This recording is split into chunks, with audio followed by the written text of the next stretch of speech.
Hello everyone, welcome to टेक्शन में। आज के सेशन में हम टेम्पलेट ड्रिवन फॉर्म से रिलेटेड एक और एग्जांपल कवर करेंगे, जिसमें हम बात करेंगे पेंडिंग स्टेट की। इससे पहले हमने और भी काफ़ी सारे स्टेट्स देखे थे, जैसे dirty, touched, untouch, pristine, right, enabled, disabled. तो उसी तरह से हमारे पास एक और स्टेट रहता है जिसे हम बोलते हैं पेंडिंग स्टेट। तो इस सेशन के एंड तक आपको पता चलेगा कि पेंडिंग स्टेट क्या होता है, कब हम इसे यूज़ करते हैं और इसके बेनिफिट क्या होते हैं। ठीक है, बट सेशन शुरू करने से पहले जस्ट एक रिकमेंडेशन है कि अगर अभी तक आप लोगों ने पहले वाले सेशंस नहीं देखे तो पहले आप उनको देख सकते हो, क्योंकि ये जो पूरी प्लेलिस्ट है एक प्रॉपर सीक्वेंस और सिंक में है।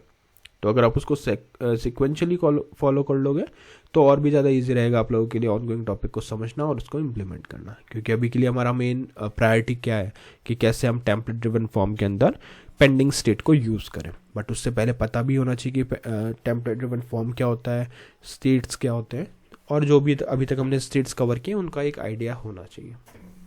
ठीक है, तो अभी स्टार्ट करते हैं। यहाँ पे आप देख रहे हो अभी हम और एक चीज़ और, अगर आपको सिक्वेंशियल कंटेंट ही रेफर करना है तो उसके लिए आप टेक्सचर में डिजिटल कोर्स बुक को रेफर कर सकते हो, जो फ्रीली अवेलेबल है डिस्क्रिप्शन बॉक्स पे। वहाँ पे आपको more than 3000 plus free resources मिल जाएंगे, जो अवेलेबल है बोथ हिंदी और इंग्लिश लैंग्वेजेस के अंदर। तो रिक्वायरमेंट के अकॉर्डिंग आप उसको रेफर कर सकते हो, वहाँ पे 3000 प्लस रिसोर्सेज हैं। ठीक है, अभी हम स्टार्ट करते हैं। यहाँ पे हम हैं app.component.html फाइल के अंदर, जिसमें हमने पहले एक मेन हेडिंग लिखी हुई है जो है Angular course by texture math. तो इसको इस तरह से लिख देते हैं। और सेकेंडरी हेडिंग है हमारी, वो आज के टॉपिक को बता रही है। तो आज का टॉपिक है हमारा template driven form in Angular checking pending state. ठीक है, अब इन हेडिंग्स के बाद में हमने यहाँ पे HR डाला हुआ है, जिसको बोलते हैं हॉरिजॉन्टल रो। इसका पर्पस क्या है? इसका पर्पस बस यही है कि हेडिंग और जो हम फॉर्म बनाने वाले हैं उसमें एक सेपरेशन हमें दिखे, इसलिए हमने यहाँ पे 2 HR टैग डाल दिए और इसके बीच में अब हम हमारा पूरा फॉर्म डिजाइन करेंगे, जिससे क्या होगा कि आपको आउटपुट प्रॉपरली वहाँ पे शो होगा। ठीक है, विजुअली अच्छा दिखेगा वो, क्योंकि एक प्रॉपर हॉरिजॉन्टल रो होगी, फिर फॉर्म होगा, फिर एक और हॉरिजॉन्टल रो होगी। तो इसलिए ये डाल दिया। अब हमें सिंपली क्या करना है, एक फॉर्म क्रिएट करना है। बट हमें पता है कि जब भी फॉर्म क्रिएट करते हैं तो उसके अंदर ng फॉर्म का यूज़ करना होता है।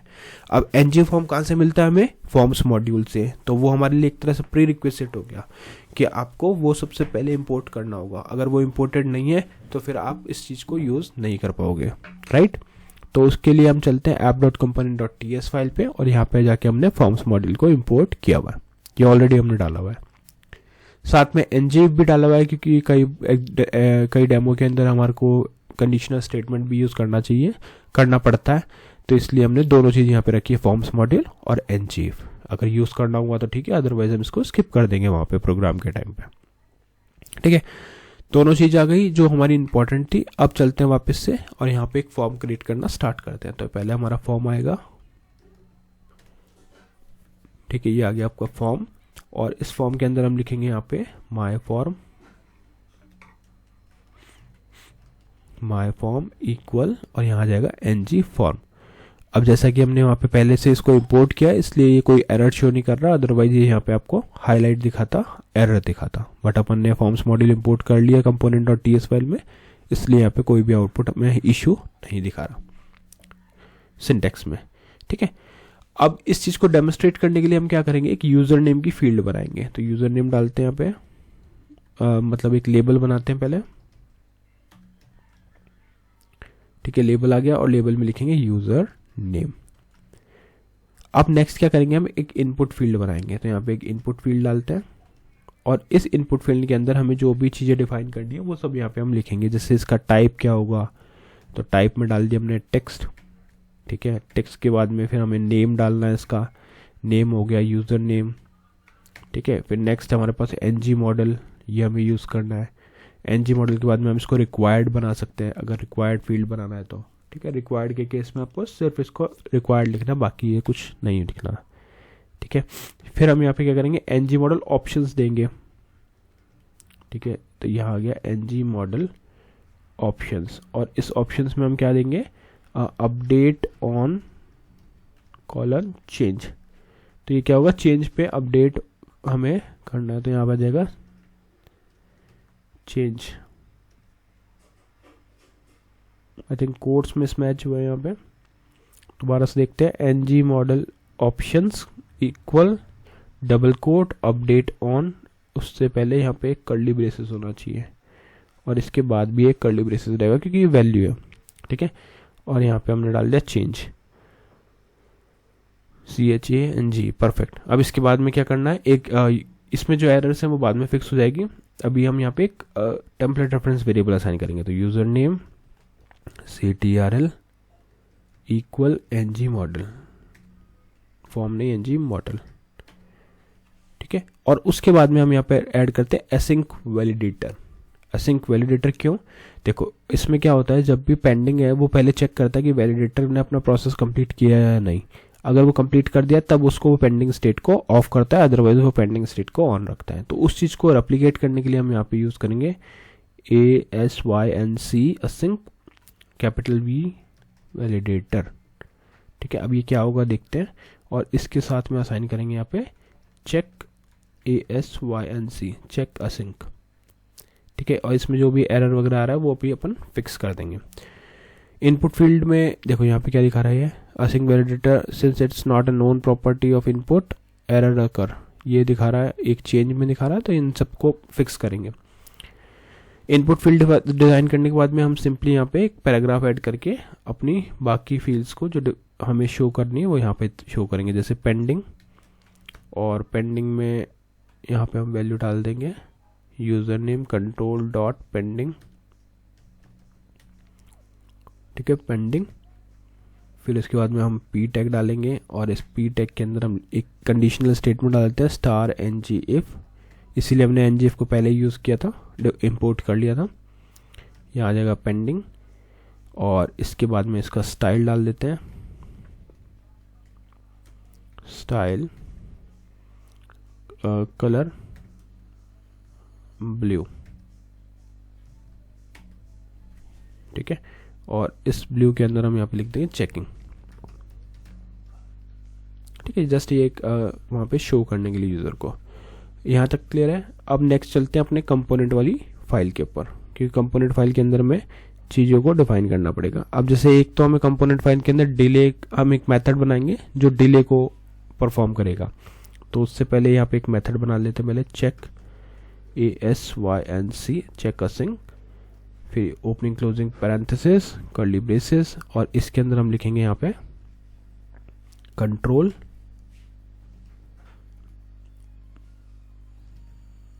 और कंट्रोल में आ जाएगा एनी, ठीक है, कंट्रोल एनी।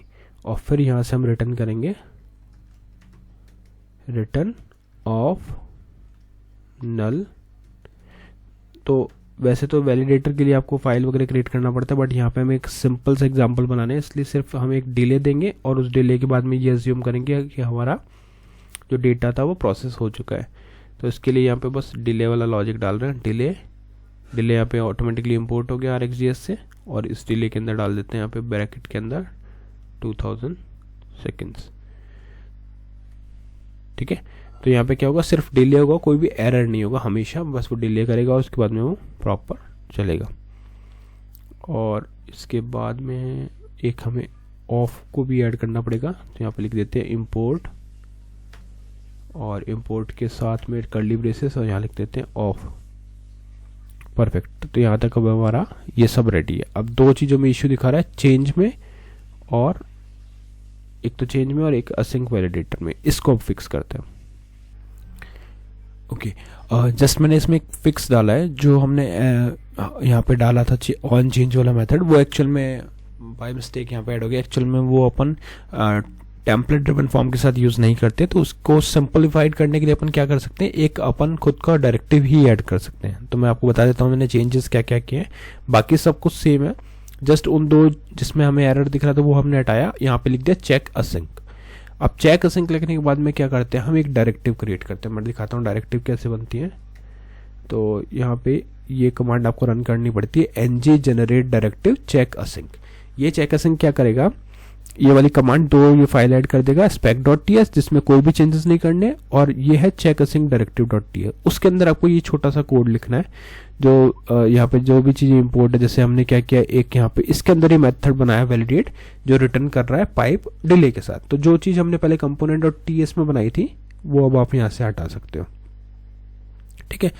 यहाँ पे पूरा ये RX GX वगैरह ये सब हम हटा देंगे क्योंकि इसकी नीड अभी हमें नहीं है, तो ये हमने हटा दिया, सेव किया।